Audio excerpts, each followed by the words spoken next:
تو جب اسلام اتنا خطرے میں تھا انجینئر صاحب کے بقول آپ کے کہ وہ اتنے حملے کر رہے تھے تو یہ بڑے کیوں نہیں بولے؟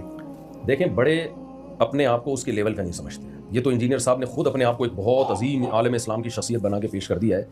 مفتی تقی عثمانی صاحب تو بہت ہی ایک بڑے آدمی ہیں. عرب ائمہ حرمین ان کی عزت کرتے ہیں, قدر کرتے ہیں, ان کو دنیا میں بہت پوری دنیا میں ان کی ٹریولنگ ہے. تو اتنے بڑے لیول کا آدمی جا کے ایک ایسے شخص کو جو کسی یعنی مدرسے سے فارغ نہیں ہے, جس کو عربی کا عبارت کا ترجمہ تک کرنا نہ آتا ہو, تو وہ تو خود اس نے بنا دیا لیول کہ میں بہت بڑا ہوں. تو مفتی تقی صاحب تھوڑی مانیں گے کہ آپ اس لیول کے ہو.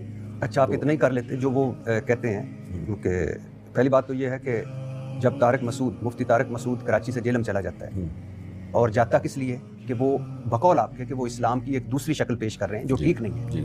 تو مفتی تقی عثمانی صاحب کوئی ان کا کوئی وہ تو نہیں ہے نا امپورٹ ایکسپورٹ کا بزنس, مذہب کے ہیں نا. تو مفتی جب اسلام خطرے میں ہو اور اپنوں سے ہو تو کم از کم ان کو بولنا چاہیے تھا, مفتی منیب الرحمان سے بولنا چاہیے تھا. اور پھر انجینئر صاحب کو میں سن رہا تھا وہ کہہ رہے تھے کہ لکھوا کے لے آؤ بڑوں سے, اپنے کسی بڑے سے لکھوا کے لے آؤ. تو بسم اللہ. دیکھیں مفتی تقی عثمانی صاحب میڈیا پہ نہیں ہے, وہ ایک حقیقی معنوں میں انہوں نے کہا تھا کہ جائیں, نہیں نہ انہوں نے مجھے روکا نہ انہوں نے مجھے کہا جانے کا. مفتی منیب الرحمان کا تو ان سے پوچھا نا, مفتی منیب الرحمان کی باتیں تو آپ مفتی منیب الرحمان سے پوچھیں. لیکن سنا ہے وہ انہوں نے مائنڈ کیا تھا کہ آپ کیوں گئے اس طرح مناظرہ کرنے. کس نے مائنڈ کیا تھا؟ مفتی منیب الرحمان صاحب. میرے علم میں نہیں. لیکن آپ کیوں نہیں, اتنا بڑا آپ کا چیلنج ہے کہ آپ نے اتنی اسلام کی خدمت کرنی ہے, لکھوا مفتی تقی عثمانی صاحب کے پاس جائیں. وہ کیا یہ کون سا کسی سے مناظرے کے لیے شرط ہے؟ آپ دلیل سے بات کریں, اگر وہ صحیح ہے تو مفتی تقی صاحب لکھ کے دیں یا نہیں لکھ کے دیں. یعنی انجینئر علی مرزا کو چاہیے تھا بیٹھ جاتا, فیس ٹو فیس دلائل سے بات ہو جاتی. کیا ہم انجینئر علی مرزا کو جو لوگ سن رہے ہیں تو کیا کسی بڑی شخصیت نے لکھ کے دیا کہ ان کو سنا کرو؟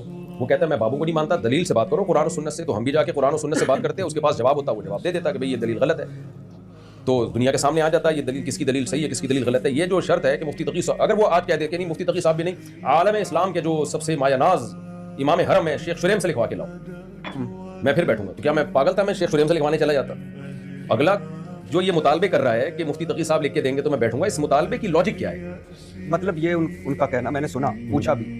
وہ کہتے ہیں کہ آج مفتی طارق مسعود صاحب آ جاتے ہیں, میں ان کے ساتھ بیٹھتا ہوں. کل مفتی زید آ جاتا ہے, پرسوں مفتی بکر آ جاتا ہے, تو میں مناظرہ ہی کرتا رہوں گا. ایک جو ان کا سب سے بڑا ہے وہ کہے کہ یہ ہماری طرف سے. یہ میرے آنے سے پہلے کہہ دیتا نا, مجھے تو بلا رہا تھا کہ ٹائم قیامت تک کہ آ جاؤ آ جاؤ آ جاؤ. اس وقت اس نے یہ نہیں کہا اور کہہ رہی کبھی بھی نہیں آئیں گے.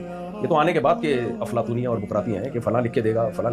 اور میں یہ آپ کو لکھ کے دے دوں کہ مفتی تقی صاحب بھی لکھ کے دے دینا بالفرض, یہ کہے گا امام حرم سے لکھوا کے لاؤ. آپ یہ کر دیں گے؟ نہیں میں یہ کام نہیں کروں گا. مفتی تقی صاحب کا میں ٹائم فالتو چیزوں میں ویسٹ نہیں کرنا چاہتا. آپ کے پاس اتنا ٹائم ہے کہ ویسٹ ہو؟ کیا مطلب کہ آپ بھائی مفتی تقی صاحب بہت بڑے آدمی ہیں. ایک چیز ایک آدمی کے لیے ٹائم ویسٹنگ نہیں ہوتی, دوسرے کے لیے وہ ٹائم ویسٹنگ ہوتی ہے.